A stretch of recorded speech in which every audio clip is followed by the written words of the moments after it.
여러분, 구원은 어떻게 받는다 그랬죠? 구원은 어떻게 받죠? 믿음으로. 어떤 믿음? 예수 그리스도의 은혜. 그죠? 예수 그리스도 안에서 보여준 사랑, 그 하나님의 은혜를 믿음으로, 하나님의 은혜를 믿음으로 구원받는다 말씀드렸어요. 그죠?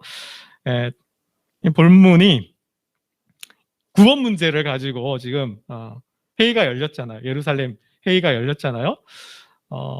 예수를 믿어도 할례를 받아야 한다. 율법을 지켜야 한다. 행위를 있어야 한다. 그죠? 어떤 행위, 구원을 받는데 어떤 조건을 내걸었어요. 그죠? 예수 그리스도의 은혜, 믿음 외에 어떤 구원의 다른 조건, 행위, 공로, 공도, 그런 조건을 내걸었기 때문에 지금 회의가 열렸잖아요. 그래서 계속 15장이 예루살렘 회의에 대한 이제 결론으로 나아가고 있는데요. 이 구원에 대해서 확실히 우리에게 알고 있으면 좋겠습니다. 견고하고 흔들리지 않는 그러한 구원의 말씀으로 우리의 삶을 지켜가면 좋겠습니다. 다시 정리합니다. 구원은 믿음으로. 어떤 믿음? 하나님의 은혜를 믿는 믿음으로 구원받는다 말씀을 드렸어요. 그러면 이미 우린 구원받았기 때문에 그럼 죄를 지어도 괜찮은가? 이미 구원받았으니 그럼 죄를 또 지어도 무방한가? 상관이 없는가? 하는 문제가 생겨요. 그럼 어떻습니까? 한번 구원받았으니까 오늘도 내일도 미래도 모든 죄, 어제 지었던 오늘 짓든 미래에도 짓든 어떤 죄를 지어도 이제 괜찮은가요? 그렇지 않아요. 그죠? 구원받았으니까 그 구원은 영원한 구원이기 때문에 어떤 죄를 지어도 무방하다, 상관없다, 괜찮다? 아니라는 거죠. 아니라는 거. 근데 이렇게 생각하는 사람들이 있다라는 거예요. 예나 지금이나 옛날이나 사도 바울 시대 때나 예수 그리스도의 복음이 전파되던 때나 오늘 이 시대에도 그렇게 생각하는 자들이 있었다라는 거예요. 그러니까 은혜로 구원받았으니 또 죄를 지어도 상관없다고 생각하는 자들이 있었다라는 거예요. 그러니까 우리의 은혜, 그러니까 우리가 죄를 지음으로 하나님의 은혜가 드러났다라는 거죠. 즉 우리의 불의로, 우리가 지은 죄로 하나님이 더 의롭게 되었다라는 거죠. 하나님의 의의가 더 드러났으니 영광이 아니냐라는 거죠. 그러니 죄를 지으면 지을수록 하나님의 은혜가 더 커지는 게 아니냐, 하나님께 영광을 돌리는 게 아니냐라고 생각하는 사람들이 있었다라는 거예요. 첫 번째, 그렇게 주장하는 자들이 있었다라는 거죠. 그러니까 우리가 은혜 안에 머물려면, 더 큰 은혜를 받으려면, 하나님께 더 큰 영광을 돌리려면 어떻게 해야 되는 거예요? 결론적으로 더 죄를 지어야 한다라는 거죠. 그러니 괜찮다라는 거예요.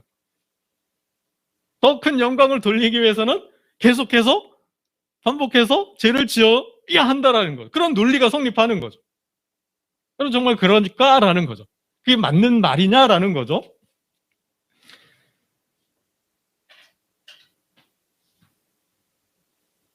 여러분 한번 이렇게 생각해 보면 좋겠어요. 그러니까 이들의 주장이 있어요. 우리가 은혜로 구원을 받았으니 계속 은혜에 머물려면 그럼 뭐예요? 계속 죄를 지어야 한다는 논리예요. 근데 이 논리적으로 맞느냐? 논리적으로는 맞을지 모르겠지만은 이게 삶 속에서는 적용하기가 모순이 생기는 거예요. 맞지 않는 거예요. 그럼 한번 생각해 봐요. 내가 물놀이를 갔다가 물에 빠졌어요. 수심이 너무 깊어가지고 헤엄도 잘 못 치는데 수영도 못 하는데 빠져 죽게 생겼어요. 그런데 다행스럽게도 구조대가 와서 구해줬어요. 이 구조대가 와서 나를 구해줬으니, 구조대가 있으니 또 물에 빠져도 되겠다. 또 물에 들어가요? 내가 구조대가 있으니 내가 물에 빠져도 구조대가 와서 또 구해줄 거니까 내가 또 수심 5m, 10m 되는 물에, 바닷물에, 강물에 들어가 서 또 수영을 해도 돼요? 구조대가 와서 구해줄 거니까? 그럼 죽는 거죠. 내가 물에 빠져 죽게 생겼을 때 구조대가 와서 구해줬어요. 그런다고 또 들어가요? 그러면 구조대가 와서 구해주겠지. 이런 논리와 똑같다라는 거죠. 여러분, 소방대원이 있으니까 내가 불을 질러도 돼요? 소방대원이 와서 또 꺼줄 거니까? 소방대원들이 와서 나를 구조해 줄 테니 내가 불 속에 또 들어가도 돼요? 불 지르고? 그런 논리와 똑같다라는 거죠. 어차피 하나님의 은혜로, 그리스도의 은혜로 나를 구원해 줄 거니, 한번 구원받았으니 영원히 구원받은 거고 또 구원해 주실 거니, 내가 또 죄를 지어도 된다. 이거 똑같은 거죠. 이렇게도 생각해 볼 수 있어요. 내가 하여튼 죄를 져가지고, 그죠? 죄를 져가지고 유치장에 들어갔어요. 이제 구치소로 넘어갔다가 이제 막 재판을 받는 거예요. 이제 막 교도소로 갈 판이죠. 형을 살게 됐는데, 그래도 다행스럽게 아버지가 부자예요. 아버지가 좀 권력도 있고 힘이 있어요. 그래서 아버지가 꺼내줬어요. 우리 아버지가 힘이 크구나. 우리 아버지가 돈이 좀 있으니 내가 또 유치장에 들어가도 되겠다. 내가 또 죄를 지어도 되겠다. 그럼 돼요, 이게? 하나님의 은혜가 크다고, 그 은혜는 영원한 은혜이기 때문에 그 은혜 안에 머물면 내가 또 죄를 지어도 된다? 이게 안 된다라는 거죠. 이게 말이 성립할 수가 없다라는 거예요. 여러분, 성경은 분명히 이렇게 말하는 자들, 이렇게 주장하는 자들이 있었다라는 거예요. 그래서 이런 자들을 향하여서 주의 은혜가 크니 은혜 안에 머물려면 더 큰 죄를 지어도 된다. 우리가 거짓말을 해도 된다라고 주장하는 자들이 있어서 성경은, 사도 바울은 주님 분명히 말씀하고 있어요. 이러한 자들은 뭐예요? 한번 주의 은혜를 맛보고 성령에 참여하였다가 하나님의 말씀의 능력을 맛보고도 타락하는 자들이 있다면, 이들은 뭐예요? 주님을 다시 십자가에 못 박는 자들이라 그랬어요. 은혜를 체험하고도 성령의 역사, 하나님의 나라, 하나님의 말씀의 능력을, 그 선한 능력을 경험하고도 또 죄를 짓는 자들은 주님을 다시 십자가에 못 박는 자들이라 그랬어요. 또 이렇게도 베드로 사도는 표현을 해요. 성경은 기록하고 있어요. 걔가 토하였던 것에 다시 돌아가는 자들이라 그랬어요. 돼지가 씻었다가 깨끗해졌다가 다시 돼지 우리 속에 들어가는 자들이라 그렇게 비유를 하고 있다라는 겁니다. 여러분, 주의 은혜는 죄를 또 지으라는 은혜가 아닙니다. 여러분, 이거 이렇게 생각하시면 오산해요. 잘못 생각하고 계신 거예요. 잘못된 교리예요. 잘못된 가르침이에요. 이런 가르침에서 벗어나야 합니다.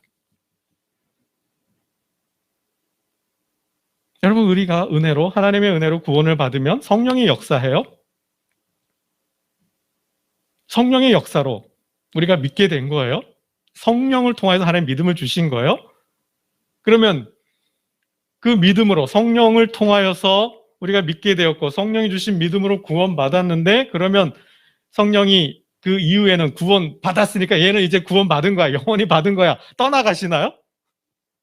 그런 거 아니라는 거죠.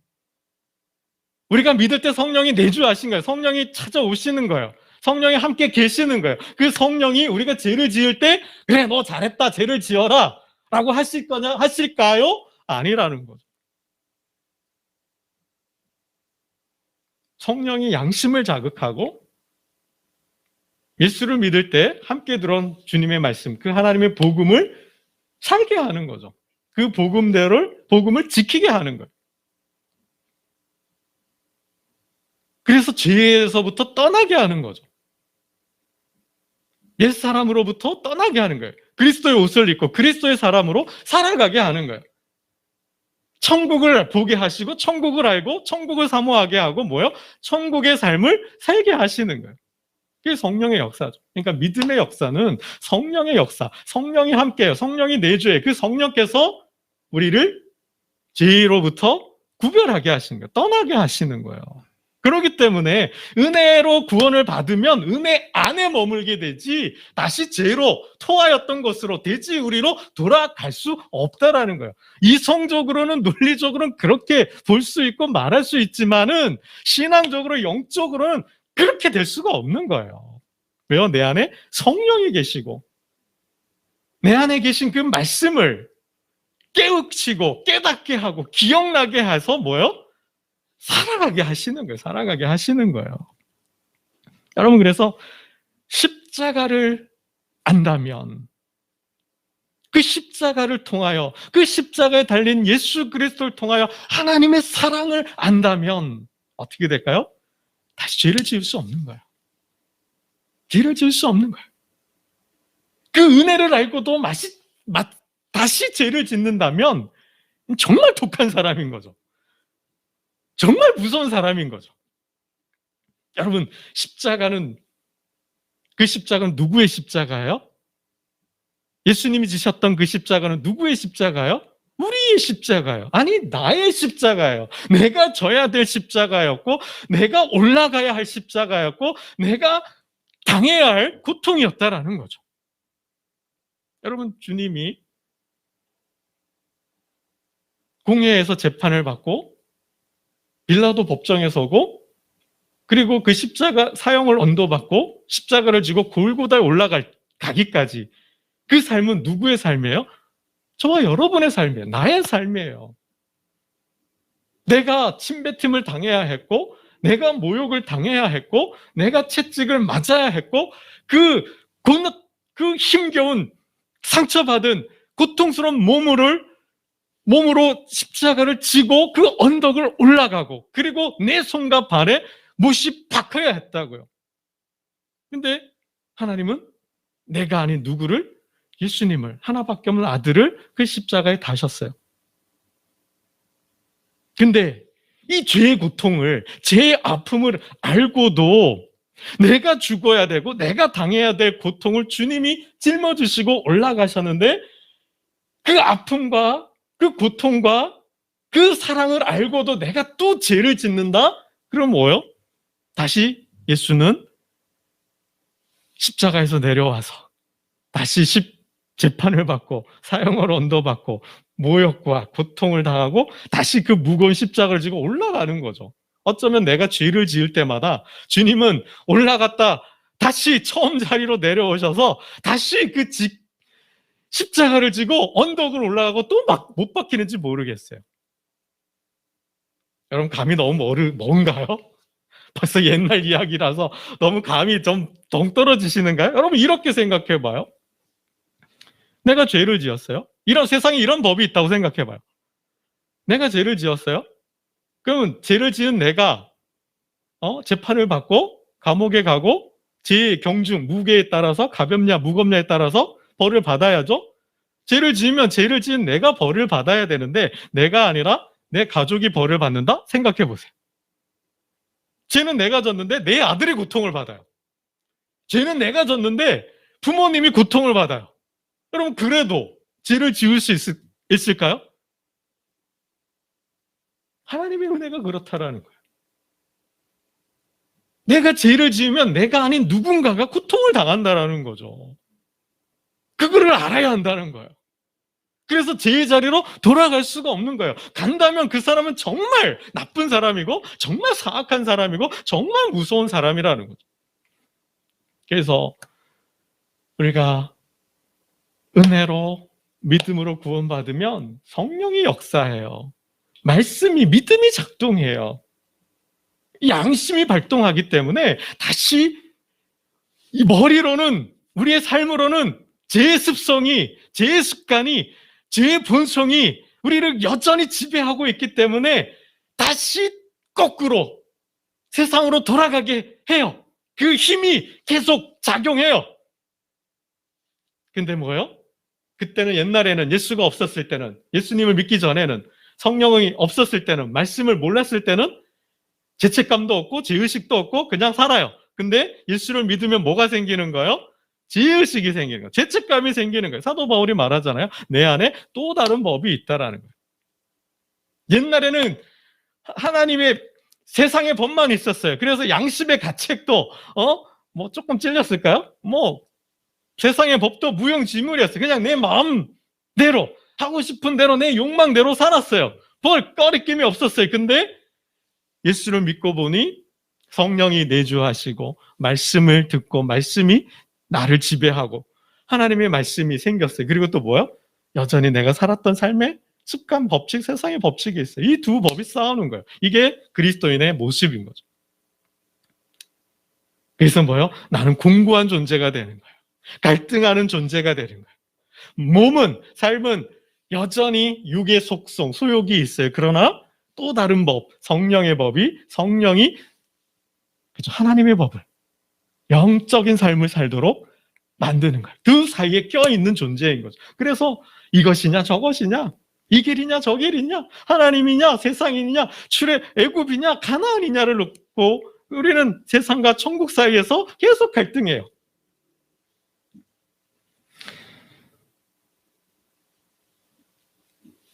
그래서 믿음이죠. 그 믿음을 꼭 붙들어야 되는 거죠. 그 믿음의 반석 위에, 말씀의 반석, 그리스도의 터 위에 굳건히 세야 되는 거죠. 그럴 때 뭐예요? 우린 구원을 완성해 가는 거예요. 온전히 이루어 가는 거예요. 이 땅에서.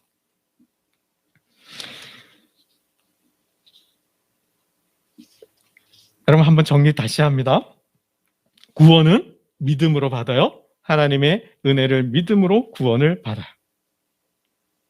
예수 그리스도의 은혜 외에, 예수 그리스도 외에 다른 구원의 조건은 없습니다.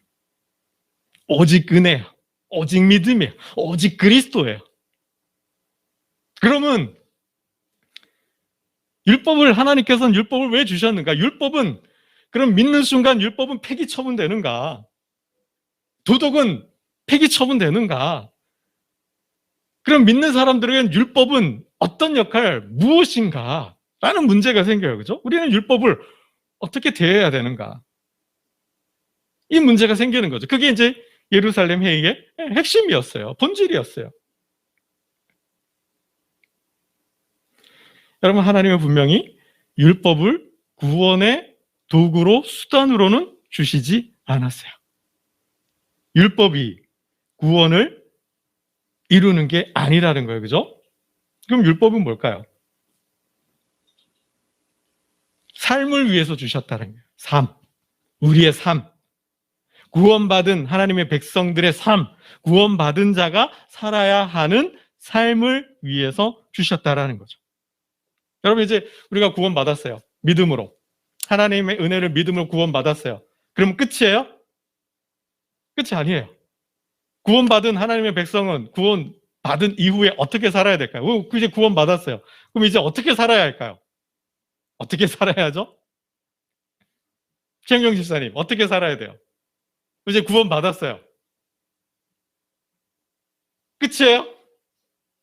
그냥 막 살아요? 예전처럼 내가 하고 싶은 대로, 먹고 싶은 대로, 살고 싶은 대로, 그렇게 살아요? 이제 구원받았어요. 그러면 구원받은 사람은 이제 어떻게 살아야 될까요? 구원받은 자의 삶이 어떤 삶일까요? 한마디로 쉽게 예수의 삶이에요. 구원받은 자가 살아야 하는 삶은 어떤 삶? 예수의 삶이에요. 예수의 삶. 예수의 삶이에요. 정리를 결론적으로 정의하면서 미리 말씀을 드려. 구원받은 이후에 삶은 뭐냐? 어떤 삶이냐? 구원받은 사람은 그럼 구원받은 이후에 어떻게 살아야 되는가? 예수의 삶을 살아야 되는 거예요. 예수의 삶은. 예수님처럼 살아야 된다는 거죠. 그러면 예수님처럼 산다라는 건 어떤 삶일까요? 좀 이렇게 많은 얘기들 할 수 있어요? 근데 딱 그 모든 얘기들을 종합해서 한마디로 하면 예수의 삶은 어떤 삶이다? 율법을 완성하는 삶이다. 그럼 한번 따라해 보세요. 예수의 삶은 율법을 완성하는 삶이다. 예수의 삶은 율법을 완성하는 삶이다. 다시 한번요. 예수의 삶은 율법을 완성하는 삶이다라는 거예요. 예수님 마태복음 5장에서 분명히 말씀하셨잖아요. 나는 율법을 폐하러 온 것이 아니다. 뭐하러 오셨어요? 율법을 완성하러 오셨다 그랬잖아요. 율법을 완성하러 오셨다 그랬어요. 여러분, 율법을 폐하는 것이 아니라 율법을 완성하는 삶이 뭐예요? 나는 1.1핵이라도 율법을 땅에 떨어뜨리지 않고 다 완성한다 그랬어요. 그게 십자가죠. 여러분, 율법의 핵심은 뭘까요? 율법의 정신, 율법 정신이 뭘까요? 율법의 의미. 왜 하나님 율법을 주셨을까요? 사랑이에요, 사랑. 여러분, 가장 큰 계명 논쟁이 있잖아요. 계명이 뭡니까? 가장 큰 계명이 뭐예요? 주님 뭐라 하시죠? 하나님을 사랑하고 내 이웃을 사랑하라. 마음과 뜻과 힘을 다하여 하나님을 사랑하는 거예요. 하나님 사랑은 어떻게 해요? 이렇게 해라. 그게 모세를 통해서 주신 율법이잖아요.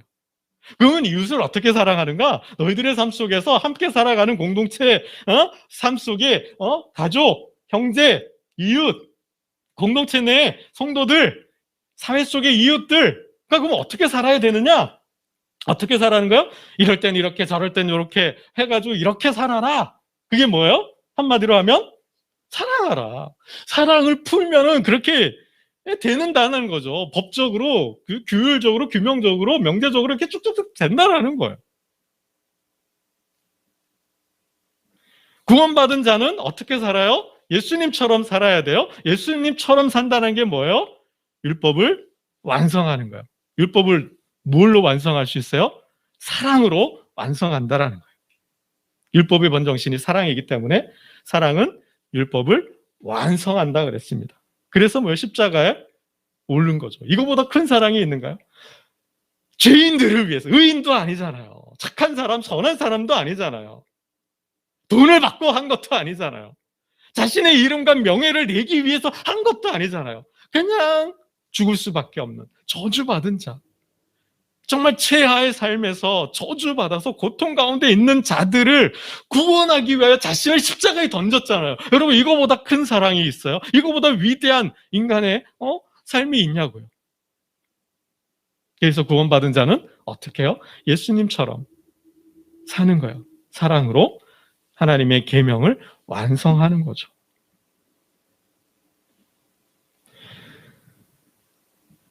여러분, 예수님처럼 산다라는 것을 몇 가지로 이렇게 분리해서 시간이 많이 가니까 계속해서 이 구원에 대해서 조금 당분간은 이게 계속 말씀드릴 것 같아요.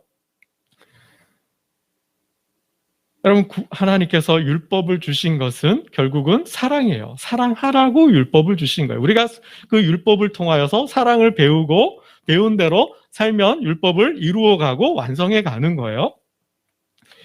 그 율법을 하나님께서 주신 이유들을 이렇게 보면, 먼저 세상과 싸우는 성도의 가장 크게는 궁극적으로 성화의 도구예요. 율법은 뭐예요? 성화의 도구. 여러분, 구원받은 자는 하나님께서 예정하신 자들을 택했다는 걸 부르신 거죠. 부르시고 다음에 어떻게 해요? 구원하시고, 그죠? 이게 칭의죠. 칭의. 부르신 다음에 뭐예요? 칭의 받은 자들은 여전히 죄 아래에 있기 때문에, 죄의 통치와 지배 아래에 있기 때문에 어떤 삶을 살아야 돼요? 성화의 과정을 살아야 돼요. 이걸 성화라 그래요. 그러니까 구원의 여정, 구원의 순서가 있어요.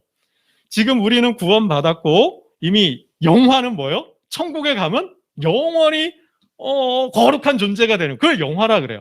영화로운 존재, 천국에 가기 전까지는 이 땅에서 우리가 뭐예요? 성화의 과정을 살아야 돼요. 즉 거룩한 삶을 살아야 돼요. 성별된, 옛사람과 구별된 새 사람의 삶을 살아야 돼요. 그걸 성화의 삶이라 그래요. 근데 성화의 삶은 어떻게 살까요? 하나님 주신, 이 그리스도를 통하여 주신 말씀 안에서 살아가는 것이 성화의 삶이에요. 그래서 구원받은 백성이 천국에 가기 전까지의 삶을, 그러니까 그죠? 삶 속에서 구원을 이루고 완성해 가는 거죠. 죄의 유혹이 있잖아요. 세상의 공격이 있잖아요. 사단의 시험이 있잖아요. 이런 과정을 믿음으로써 파선하지 않고 좌로나 우로나 치우치지 않고 그 구원의 길을 완주하는 거. 믿음의 선한 싸움인 거죠. 그래서 믿음의 선한 싸움을 통하여 갈등과 해이와 의심과 유혹과 도전과 공격을 이기면서 그 구원의 길, 광야를 건너는 것이 뭐예요? 광야를 건널 수 있는 도구로, 성화의 도구로 구원의 방편으로 준 게 율법이라는 거예요. 그러니까 구원받은 자들은 뭐예요? 하나님의 법을 지키는 거죠. 법 안에서 살아가는 거예요. 그것이 뭐예요? 죄와 싸우는 거고, 죄에서 벗어나는 거고, 죄를 이기는 길인 거죠. 죄를 이기는 도구로, 방편으로 법을 주셨다라는 거예요. 그게 성화의 도구라는 거죠. 경건의 수단이라고도 그래요. 그래서 율법은 뭐예요? 성도의 무기가 되는 거예요. 옳으냐 그르냐가 있잖아요. 시시비비를 가려야 할 때가 있잖아요. 갈림길이 있잖아요. 이것이냐 저것이냐, 이 길이냐 저 길이냐, 그죠? 우리가 선택해야 할 때가 있잖아요. 하나님, 이 길도 있고 요 길도 있고 저 길도 있어요. 우리가 어떤 길을 가야 할까요? 하나님의 인도, 하나님의 지팡이 역할을 하는 거예요. 세상의 공격과 사단의 공격에 맞짱 뜰 수 있는 성도의 도구, 무기가 뭐예요? 말씀이라는 거죠. 율법이라는 거예요.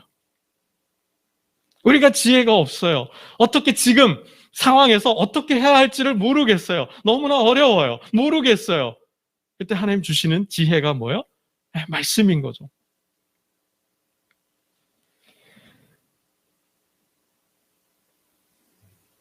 이 땅에서 삶은, 성도의 삶은 영적 전쟁, 영적 싸움이라 그랬어요. 그렇죠? 그래서 사도 바울은 뭘 입으라? 하나님의 전신갑주를 입어라. 구원의 투구, 믿음의 방패, 성령의 검. 이 성령의 검이 뭘까요?